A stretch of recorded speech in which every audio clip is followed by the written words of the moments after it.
आज ही Doubtnut app download करें। Doubtnut पर होगा अब आपके सभी मैथ्स, केमिस्ट्री, फिजिक्स और बायोलॉजी डाउट्स का सफाया। बस अपने क्वेश्चन की फोटो खींचो, उसे क्रॉप करो और तुरंत वीडियो सोल्यूशन पाओ। Download now.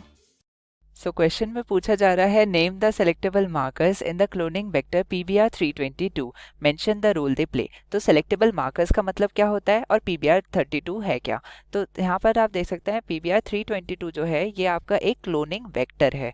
ठीक है, क्लोनिंग वेक्टर का मतलब यहाँ पे क्या होता है कि ये हमारा जो फॉरेन जीन ऑफ इंटरेस्ट है, ठीक है, फॉरेन जीन ऑफ इंटरेस्ट है, इसको ये हेल्प करता है इनकॉर्पोरेट करने में हमारे किसके अंदर, हमारे इस वेक्टर के अंदर। यहाँ पे ये रेस्ट्रिक्शन एंजाइम से इनकॉर्पोरेट हो जाता है और ये किसके अंदर आ गया, मान लीजिए PBR322 में ये आ गया। अब इसको हम क्या करेंगे, इसको अब हम इस प्लाज्मिड को डाल देंगे किसके अंदर, हमारे ई कोलाई के अंदर। तो क्या होगा, इसके अंदर यहाँ पर ये अपने फंक्शन शो कर पाएगा, ये जो भी हम जीन ऑफ इंटरेस्ट इसके अंदर डाल रहे हैं। ठीक है, तो बेसिकली क्लोनिंग का मतलब यहाँ पे ये होता है कि अब क्या होगा, जो हमारा यहाँ पर ये फॉरेन जीन ऑफ इंटरेस्ट है ये हमारे प्लाज्मिड के डिविजन्स के साथ ही यहाँ पर ये क्या करेगा, मल्टीप्लाई करेगा। तो क्या होगा, इसके कई सारे क्लोन्स बन जाएंगे। तो ये काम हो जाता है हमारे PBR322 का। पूछा जा रहा है सेलेक्टेबल मार्कर क्या होता है। तो देखिए, सेलेक्टेबल का मतलब यहाँ पे आपको समझ ही आ रहा होगा कि हम सेलेक्ट कर सकें इसमें रिकॉम्बिनेंट कौन होगा और नॉन रिकॉम्बिनेंट कौन होगा। तो इन्हीं में तो हमें सिलेक्शन करना है कि हमने जो भी अपना जीन ऑफ इंटरेस्ट अगर लगाया है वो हमारे प्लाज्मिड पे लग चुका है या फिर इस वेक्टर पे लग चुका है कि नहीं, ये चीज़ हमें देखनी पड़ेगी। ठीक है, तो इस चीज़ के लिए हम यूज़ करते हैं एक मार्कर जिसका नाम है सेलेक्टेबल मार्कर। अब अगर मैं बात करूँ यहाँ पे PBR322 में कौन कौन से हैं वो, तो यहाँ पर मैं आपको हाईलाइट करके दिखा देता हूँ। ये जो पोर्शन है हमारा, ठीक है, ये वाला पोर्शन हमारा क्या है, ये पोर्शन है हमारा क्या, ये है हमारा पहला सेलेक्टेबल मार्कर। ये क्या है, एम्पिसिलिन रेजिस्टेंस। ठीक है, एम्पिसिलिन रेजिस्टेंस का जो जीन है, ठीक है, ये हमारा पहला सेलेक्टेबल मार्कर है। और जो दूसरा सेलेक्टेबल मार्कर है वो कौन सा है, वो है आपका यहाँ पर ये वाला।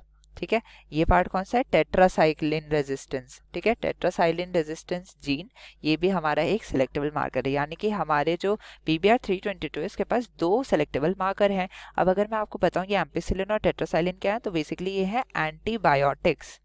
और रेजिस्टेंस है तो आपको मतलब पता ही चल गया होगा कि बेसिकली जिस भी ई कोलाई के अंदर ये वाला प्लाज्मिड होगा तो उसमें क्या होगा, उसमें एंटीबायोटिक रेजिस्टेंस आ जाएगी, यानी कि वो हमारा ग्रो कर सकता है हमारे इस एंटीबायोटिक वाले मीडियम में। यानी कि अगर आपने एक सेल कल्चर लिया, ठीक है, यहाँ पर आपने कल्चर मीडिया में क्या डाल दिया, एंटीबायोटिक डाल दिया, एम्पिसिलिन रेजिस्टेंस की, एम्पिसिलिन डाल दिया, सॉरी, एम्पिसिलिन डाल के आपने ये मीडियम तैयार कर लिया और आपने अब एक ऐसा ई कोलाई इसके अंदर ग्रो करा जिसके अंदर ये हमारा जो PBR322 है ये इसके साथ एम्पिसिलिन रेजिस्टेंस जीन इंटैक्ट है। यानी कि आपने यहाँ पर कोई भी जीन ऑफ इंटरेस्ट अंदर नहीं इंसर्ट किया है।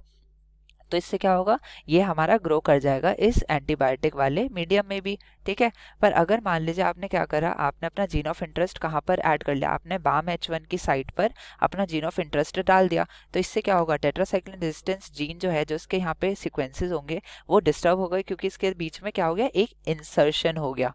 इंसर्शन किसका, हमारे फॉरेन DNA का। तो बेसिकली क्या हुआ, अब ये जीन हमारा वो प्रोटीन्स नहीं बना पाएगा या फिर ये हमारा बेसिकली एक्टिवेटेड नहीं रहेगा। क्या करेगा, ये हमारे टेट्रासाइक्लिन से रेजिस्टेंस नहीं प्रोवाइड करेगा। तो अगर आपने क्या करा, ऐसे हमारे रिकॉम्बिनेंट वेक्टर को अगर डाल दिया आपने ई कोलाई में और इस मीडियम में आपने मिला दिया टेट्रासाइक्लिन, तो ये क्या करेगा, ये उसमें डाई कर जाएगा या फिर इसकी ग्रोथ रुक जाएगी, क्योंकि ये अब टेट्रासाइक्लिन रेजिस्टेंस नहीं रहा, इसके बीच में इंसर्शनल इनएक्टिवेशन हो चुकी है।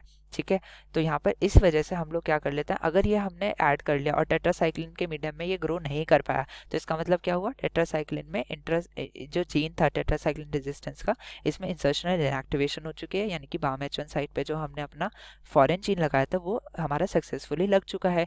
तो हमने क्या बताया, रिकॉम्बिनेंट को बता दिया, नॉन रिकॉम्बिनेंट से अलग कर दिया। तो यही होता है हमारा सेलेक्टेबल मार्कर। ठीक है, अब अगर मैं आपको बताऊं, सेकंड क्वेश्चन जो है वो कह रहा है कि why is the coding sequence of an enzyme beta galactosidase a preferred selectable marker in comparison to the ones named above. यानी कि जो एम्पिसिलिन रेजिस्टेंट जीन और टेट्रासाइक्लिन रेजिस्टेंट जीन है, इससे ज़्यादा अच्छा हमारा बीटा गैलेक्टोसाइडेज एंजाइम है। ऐसा क्यों, तो बेसिकली यहाँ पर अगर मैं बात करूँ तो हमारा एक LAG-Z जीन होता है। ठीक है, LAG-Z जीन होता है, ये हमारा इनकोड करता है क्या, ये इनकोड करता है हमारा बीटा गैलेक्टोसाइडेज। ठीक है। ये बेसिकली क्या है, एंजाइम है। ये एंजाइम क्या करता है बेसिकली, ये एंजाइम हमारे गैलेक्टोज शुगर को तोड़ देता है, ठीक है, गैलेक्टोज को ब्रेक डाउन कर देता है।